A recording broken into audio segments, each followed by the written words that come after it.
Olá, nos referimos em vídeo anterior de Gramsci que ele está colocando a possibilidade e, efetivamente, isto é um dado de realidade, de todos os homens desenvolverem um pensamento crítico e não apenas uma determinada camada de individualidades ou aquelas que fazem do pensar uma profissão. Observamos também no vídeo anterior que Gramsci está colocando a seguinte questão: é melhor ter uma atitude passiva diante do mundo ou é melhor ter uma atitude reflexiva diante deste mesmo mundo? Gramsci opta pela segunda alternativa. Na sequência das suas reflexões, ele colocou 4 notas que reservamos para serem analisadas neste vídeo. A nota 1 diz o seguinte: pela própria concepção do mundo, pertencemos sempre a um determinado grupo, precisamente o de todos os elementos sociais que partilham de um mesmo modo de pensar e agir. Isso significa que é impossível, no interior da sociedade, qualquer indivíduo planar em uma dimensão etérea. Nós sempre pertencemos a uma determinada época e nossas ideias estão sempre ligadas a uma determinada época. E partilhamos estas ideias em graus diversos, consciente ou inconscientemente. Ainda que os indivíduos não saibam, grande parte das ideias que defendem hoje na sua vida cotidiana está ancorada no referencial liberal burguês. Os indivíduos necessariamente não têm consciência disto, mas, independente de terem ou não consciência disto, eles agem à luz destes referenciais, que são os referenciais sociais dominantes e que ancoram a sociedade capitalista. Portanto, pela própria concepção do mundo, pertencemos sempre a um determinado grupo, precisamente o de todos os elementos sociais que partilham de um mesmo modo de pensar e agir. Nesse sentido, na medida em que assimilamos certas ideias, certos valores, certas concepções de mundo sem a devida crítica, nós nos tornamos também conformistas diante daquela forma de sociabilidade ou diante daquela determinada realidade. Daí, Gramsci colocar, somos conformistas de algum conformismo. Nós nos adaptamos, por exemplo, a parâmetros da sociedade capitalista, do mesmo modo que os homens se adaptavam aos parâmetros da sociedade feudal ou, em tempos mais remotos, aos parâmetros da sociedade escravista greco-romana. Os indivíduos, ao não planearem no ar, estão sempre em sintonia, em maior ou menor grau, com a forma de sociabilidade dominante. Daí que somos conformistas de algum conformismo. Somos sempre homens massa ou homens coletivos. Significa que somos homens que partilham valores coletivos em um grande contingente de indivíduos. Um contingente este que abarca o conjunto da humanidade, ou, pelo menos, a maior parte da humanidade. Basta ver, hoje, como que, no plano da consciência dos indivíduos, não se coloca, para a grande maioria, a superação da sociedade burguesa e a luta pela instauração de uma sociedade comunista, de um modo de produção comunista. Isto é um dos aspectos de sermos conformistas dentro de algum conformismo, ou seja, de sermos sempre homem-massa ou homens coletivos, homens dissolvidos nesse pensamento comum que norteia as relações sociais. Neste sentido, dirá Gramsci, o problema é o seguinte: qual é o tipo histórico de conformismo e do homem-massa do qual fazemos parte. Gramsci está colocando que, dentro de determinadas formas de sociabilidade, tendemos a aceitar os parâmetros daquela forma de sociabilidade e agir em sintonia com estes parâmetros. A questão é saber dentro de qual conformismo este homem coletivo ou este homem massa está. Ele pode ser o conformismo, a aceitação das relações sociais de escravidão ou das relações sociais feudais, ou das relações sociais burguesa, ou então conformista das relações sociais que perpassam o modo de produção comunista. Portanto, não se trata de uma questão abstrata, ser ou não conformista, e sim saber dentro de qual forma de sociabilidade se está dando esta integração, ou ocorre esta integração entre o indivíduo e o coletivo, entre o indivíduo e a sociedade, entre o sujeito e as estruturas sociais. Portanto, o problema é qual é o tipo histórico de conformismo e do homem-massa do qual fazemos parte.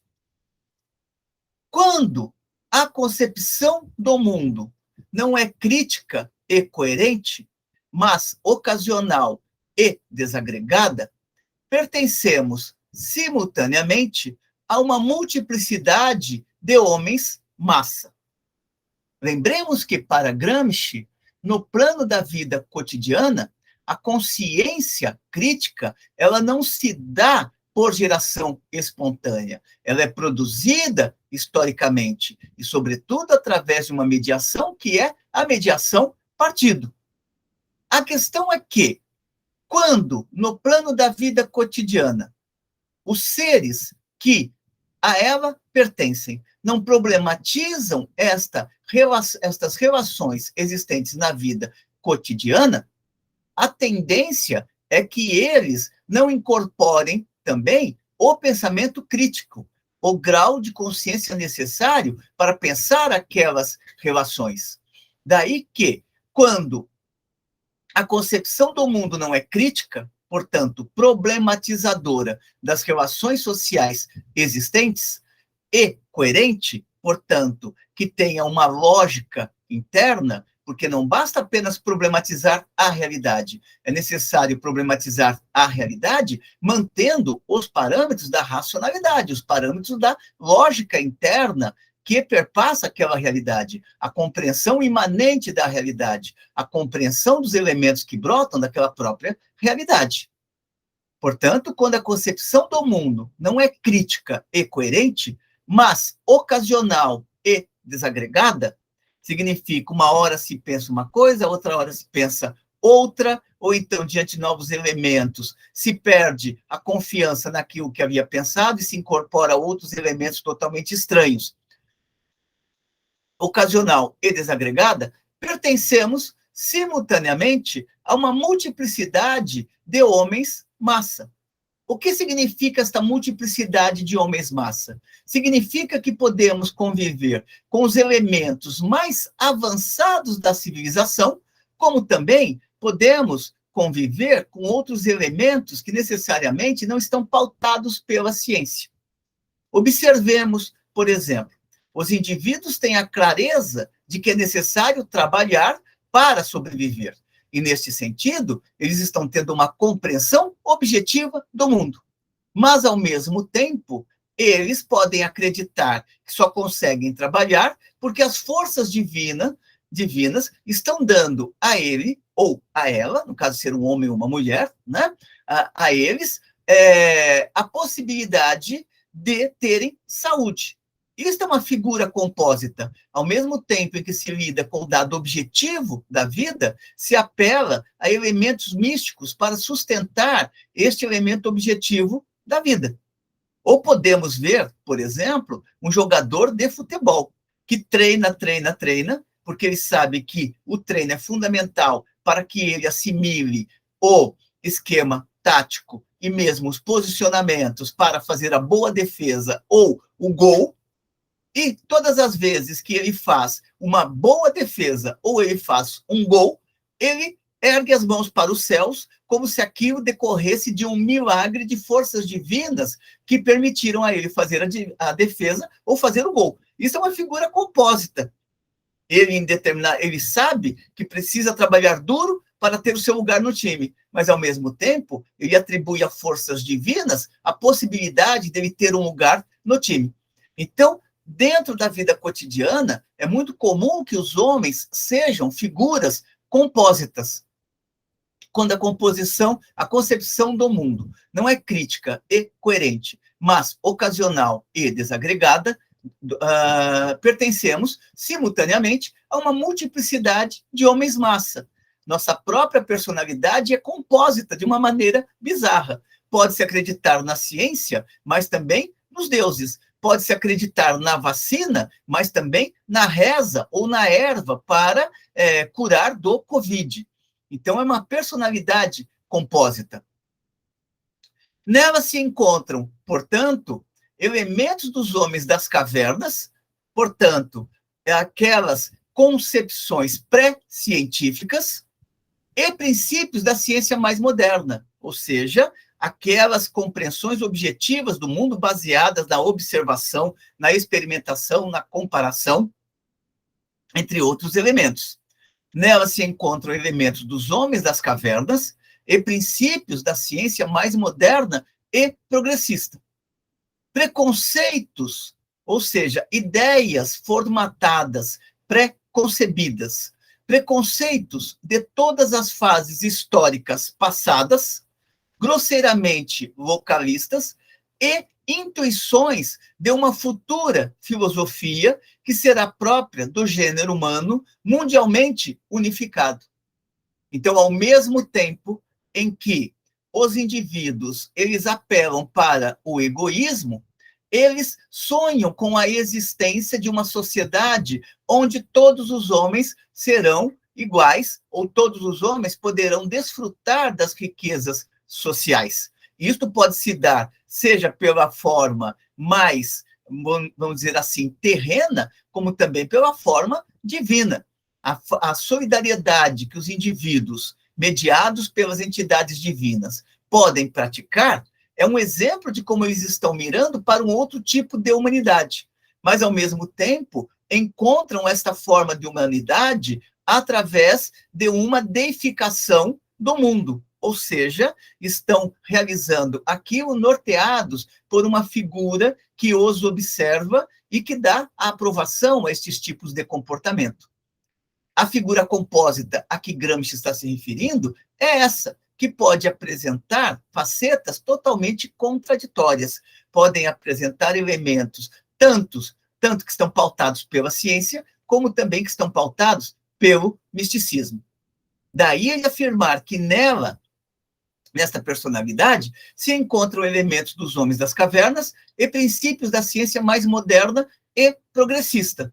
Preconceitos de todas as fases históricas passadas, grosseiramente localistas, e intuições de uma futura filosofia, de uma futura teoria, de uma futura ideologia que possa nortear a relação dos homens entre si, de uma futura filosofia que será própria do gênero humano mundialmente unificado. O gênero humano mundialmente unificado, ao qual Gramsci se refere aqui, seria a existência de um modo de produção comunista, de uma sociedade comunista. Criticar a própria concepção do mundo, portanto, significa torná-la unitária e coerente, e elevá-la até o ponto atingido pelo pensamento mundial mais desenvolvido. Daí se coloca para Gramsci qual é o papel da crítica. A crítica não é no sentido de simplesmente apontar questões negativas dentro de uma determinada realidade. A crítica é aquele processo pelo qual o indivíduo começa a problematizar o que tem de arcaico, tanto na vida social quanto no seu próprio comportamento individual, e busca cada vez mais se integrar às conquistas civilizatórias, aos níveis mais elevados do desenvolvimento humano. Daí Gramsci dizer criticar a própria concepção do mundo, portanto, significa torná-la unitária e coerente, compreender o mundo cientificamente e compreender quem é este sujeito no mundo e como que a existência dele se entrelaça com a existência da humanidade. Criticar a própria concepção do mundo significa torná-la unitária e consciente e elevá-la até o ponto atingido pelo pensamento mundial mais desenvolvido. Gramsci aqui está fazendo uma defesa do processo civilizatório. Como dizia Marx, não é a anatomia do macaco que explica a anatomia do homem, mas é a anatomia do homem, aquela forma mais desenvolvida, que explica a anatomia do macaco, as formas menos desenvolvidas. Significa criticar também toda a filosofia até hoje existente, criticar toda a teoria que foi produzida no interior da história da humanidade, encontrando os limites desta teoria, buscando superar esta teoria, de tal modo a permitir o salto qualitativo dos homens no interior da vida social. Não é apenas a crítica pela crítica. Para Gramsci, trata-se de resgatar o pensamento que foi produzido, detectar o núcleo racional do pensamento produzido, mas também aquilo que precisa ser superado no pensamento até então produzido, de tal modo a criar instrumentos para que, teoricamente e praticamente, a humanidade dê saltos qualitativos e transcenda as estruturas sociais de classe. Lembrando que a leitura de Gramsci é essencialmente uma leitura política, não é apenas a leitura, uma leitura, ou não é uma leitura acadêmica do mundo, é uma leitura que está procurando estabelecer um engajamento com o mundo, um engajamento que produza a politização dos homens e coloque estes homens em movimento para lutar contra as estruturas de opressão e contra as estruturas de classe. Daí que significa criticar também toda a filosofia até hoje existente, na medida em que ela, esta filosofia, este pensamento até então produzido, deixou estratificações consolidadas da filosofia popular.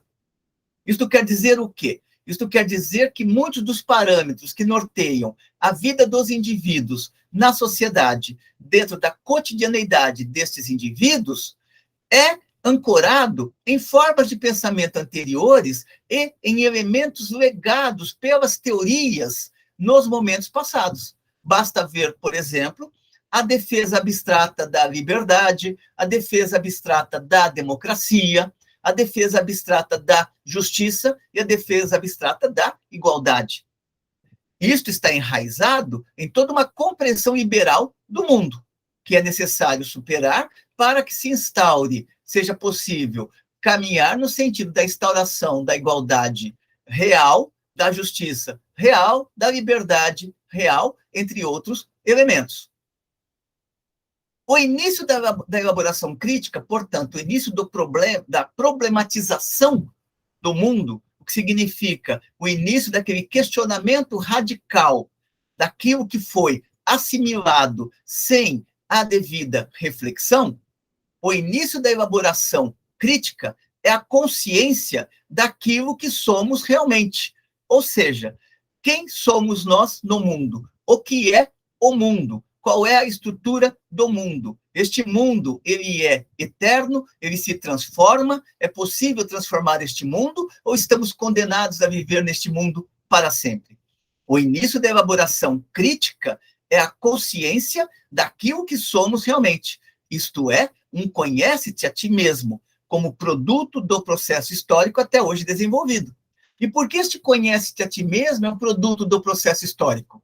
Ora, porque é exatamente o desenvolvimento histórico que colocou as possibilidades de tais reflexões, colocou os elementos que conduziram a uma elevação do grau de reflexão por parte dos indivíduos. O pensamento não brota do nada, o pensamento ele brota de uma longa processualidade histórica. Daí que o início da elaboração é a consciência daquilo que somos realmente, isto é, um conhece-te a ti mesmo como produto do processo histórico até hoje desenvolvido, que deixou em ti, portanto, em cada indivíduo, uma infinidade de traços recebidos, portanto, de ideias pré-concebidas, de valores, de ideologias, sem benefício no inventário. Deve-se fazer, inicialmente, este inventário. Deve-se recorrer à leitura destas ideologias que foram produzidas, das ideias que foram produzidas, da filosofia até então produzida, para detectar como que elas contribuíram para saltos qualitativos nos diversos momentos da história, mas também como estas formas passadas de ideologias travam a possibilidade de avanço no desenvolvimento histórico-social dos homens. Daí Gramsci afirmar na nota 2 que não se pode separar a filosofia, portanto, a teoria e o grau atingido pela teoria naquele momento preciso do desenvolvimento histórico-social, portanto, o século XX, Gramsci é um pensador do século XX, com importantes contribuições para pensarmos o século XXI, destaquemos isso. Não se pode separar a filosofia, portanto, a teoria, da história da filosofia, ou seja, de como esta teoria foi se desenvolvendo ao longo dos séculos. Nem a cultura, portanto, nem as aquisições produzidas pelo pensamento humano da história da cultura, ou seja, de todas aquelas conquistas que foram sendo estabelecidas pelos homens em diversos planos da existência ao longo de séculos e séculos.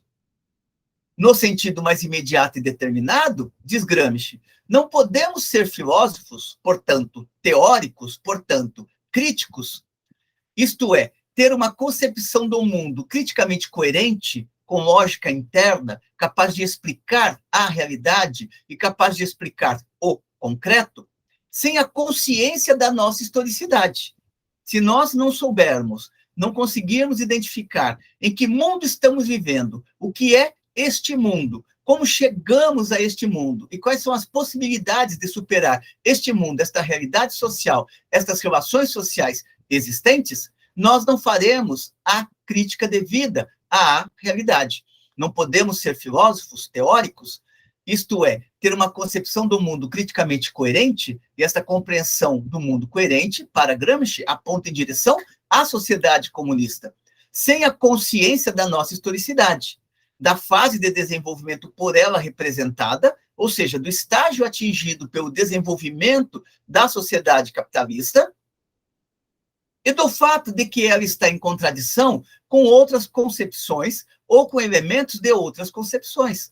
Como que estas concepções de mundo elas podem entrar em choque entre si e como a própria ideologia liberal, a concepção de mundo liberal, entra em choque com a concepção de mundo comunista.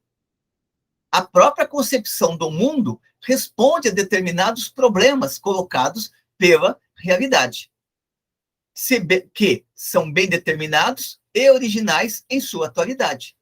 Lembremos Marx, quando Marx afirma que um problema não aparece ou os indivíduos não transformam certos elementos da realidade em problema, enquanto estes problemas efetivamente não se apresentam amadurecidos para os indivíduos.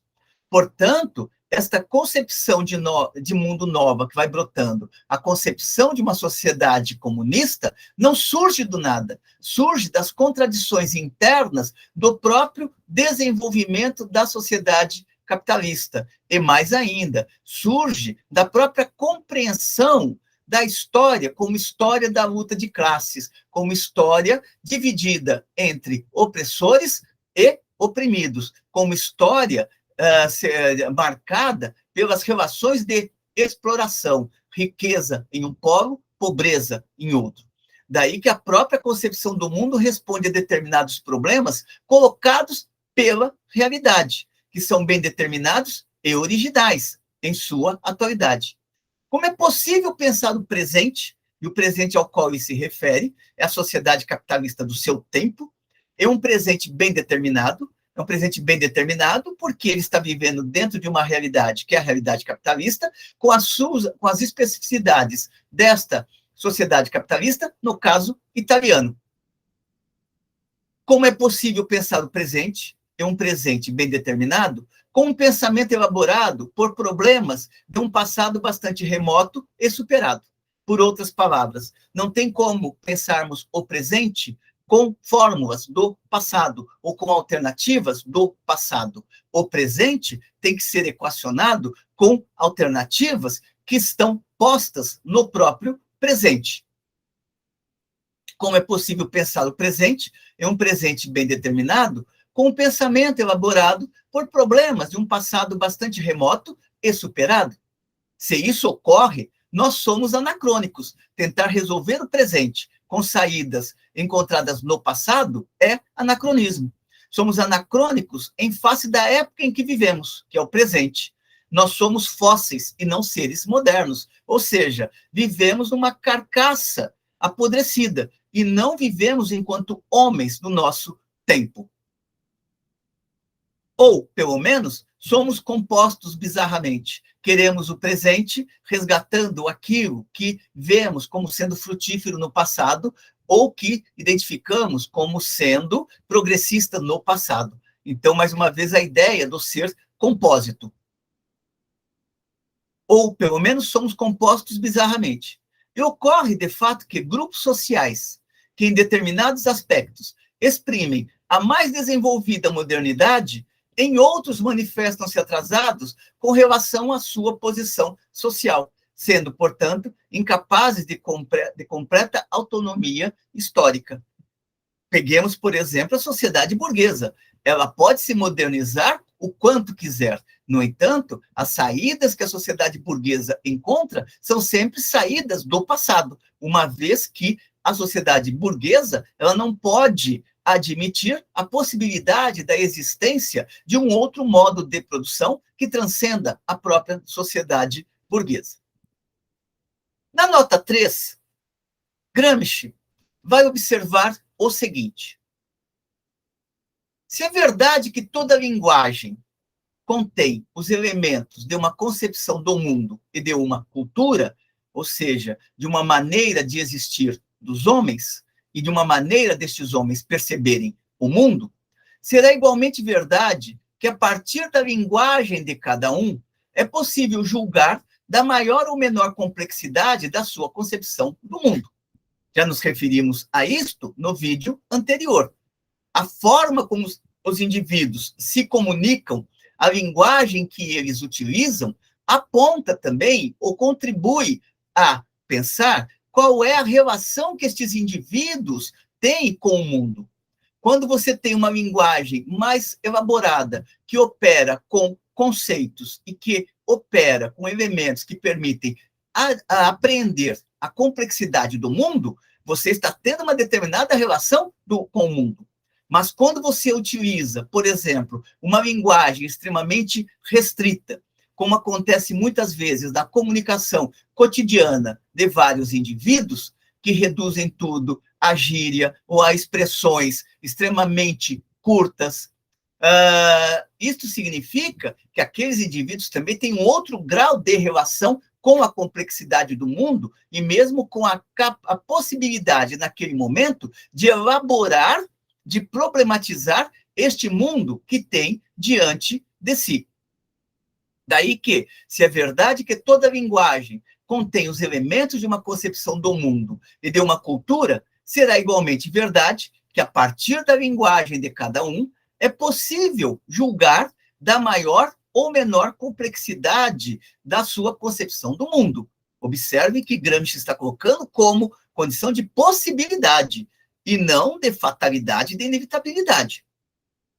Quem fala somente o dialeto, ou se fôssemos pegar hoje, quem fala apenas usando gírias, quem fala somente o dialeto e compreende a língua nacional em graus diversos, participa necessariamente de uma intuição do mundo mais ou menos restrita e provinciana, fossilizada, anacrônica. E anacrônica porque o desenvolvimento histórico-social permite se comunicar de uma outra maneira. Anacrônica em relação às grandes correntes de pensamento que dominam a história mundial. Peguemos, por exemplo, o desinteresse que muitos indivíduos, milhares de indivíduos revelam hoje em relação à cultura, em relação à arte, em relação à filosofia. em relação à música, que pode evocar sentimentos mais elevados do interior da humanidade, ou então formas de sensibilidade mais sofisticadas. Através destes elementos, podemos ver como é que estes indivíduos estão se relacionando com o mundo. Seus interesses desses indivíduos que ficam à margem da apropriação daquelas conquistas estabelecidas pelo processo civilizatório, seus interesses serão restritos, mais ou menos corporativos ou economicistas não universais. Pensam apenas o imediato, pensam apenas o local, ou podem pensar apenas o bairro no qual vivem. Deve-se, pelo menos, conhecer bem a língua nacional. É importante conhecer o campo conceitual, a linguagem, os instrumentos do qual se vale a língua nacional para se refletir sobre os problemas nacionais, para ter compreensão ou possibilidade de entendimento, de leitura, daquelas informações que vêm a respeito dos problemas nacionais, que chegam aos indivíduos para serem problematizadas, e não apenas para serem assimiladas de uma maneira passiva. Uma grande cultura pode traduzir-se na língua de outra grande cultura. Isto é, uma grande língua nacional historicamente rica e complexa pode traduzir qualquer outra grande cultura, ou seja, ser uma expressão mundial. Mas, com o dialeto, não é possível fazer a mesma coisa. Com a linguagem restrita, não é possível pensar o universal. Quando Gramsci está colocando aqui que uma grande língua nacional historicamente rica e complexa pode traduzir qualquer outra grande cultura, lembremos, por exemplo, aquela passagem de Marx, onde ele coloca que a Alemanha estava atrasada no processo da sua Revolução Burguesa, que a Inglaterra e a França já haviam realizado as suas revoluções burguesas. No entanto, foi a Alemanha que, no plano filosófico, estava muito mais avançada para explicar aquele movimento histórico das revoluções burguesas. No caso de Hegel, como diz Marx, Hegel pensou aquilo que as outras nações realizaram. Com isso, chegamos à quarta e última nota de Gramsci. Criar uma nova cultura, portanto, criar uma nova relação dos homens com o mundo, uma relação mais rica dos homens com o mundo, criar uma nova cultura não significa apenas fazer individualmente descobertas originais. Significa também, e, sobretudo, difundir criticamente verdades já descobertas, socializá-las, por assim dizer, transformá-las, portanto, em base de ações vitais, em elementos de coordenação e de ordem intelectual e moral. Lembremos, por exemplo, Marx, quando Marx, juntamente com Engels, tiveram claro para si próprios o que era a concepção materialista da história, procuraram desenvolver o Comitê de Correspondência de Bruxelas, ou seja, colocar as descobertas a que haviam chegado disponíveis para o conjunto do movimento operário, a fim de trazer o movimento operário para aquele patamar de reflexão e de luta que eles estavam, vamos dizer assim, aquela forma de pensamento que eles haviam desenvolvido. Ou seja, trazer o movimento operário para um novo grau de praxis. O fato de que uma multidão de homens seja conduzida a pensar coerentemente, e aqui ele está pensando na classe trabalhadora, a necessidade de politizar e elevar o grau de consciência da classe trabalhadora, o fato de que uma multidão de homens seja conduzida a pensar coerentemente e de maneira unitária a realidade presente, é um fato filosófico, é um fato teórico, ou seja, a teoria pode contribuir decisivamente para este salto qualitativo. Como dizia Marx, é certo que as armas, a crítica das armas, a crítica não pode substituir a ação, mas a crítica também se transforma em força material quando se apodera das massas. Portanto, a teoria ela tem um papel fundamental no sentido de alimentar o pensamento crítico e de alimentar a praxis da classe trabalhadora, que é o alvo pretendido aqui na reflexão de Gramsci. O fato de que uma multidão de homens seja conduzida a pensar coerentemente e de maneira unitária, portanto, enquanto classe, a realidade presente, é um fato filosófico, teórico, bem mais importante e original do que a descoberta, por parte de um gênio filosófico, de uma nova verdade que permaneça como patrimônio de pequenos grupos intelectuais. Se alguém chega a uma grande compreensão do mundo, mas esta compreensão do mundo não chega ao nível de ser socializada e fica guardada apenas para aquele que atingiu esta compreensão do mundo isoladamente, isto não vai representar contribuição nenhuma para a humanidade. O que Gramsci está colocando aqui é a necessidade de se socializar o pensamento no sentido de colocar os homens em luta para instaurarem formas de sociabilidade mais elevadas que transcendam as organizações de classe e lancem os homens definitivamente em um processo civilizatório no qual a humanidade possa fruir as suas potencialidades. São essas as considerações a serem feitas nessas 4 notas de Gramsci, complementando a nossa discussão anterior. Espero que tenham gostado. Como sempre, encaminhe suas considerações, sejam elas positivas ou negativas, e continuemos aqui em nosso trabalho de difusão de textos, hoje praticamente esquecidos, mas que podem contribuir para a formação das novas gerações. Até uma próxima.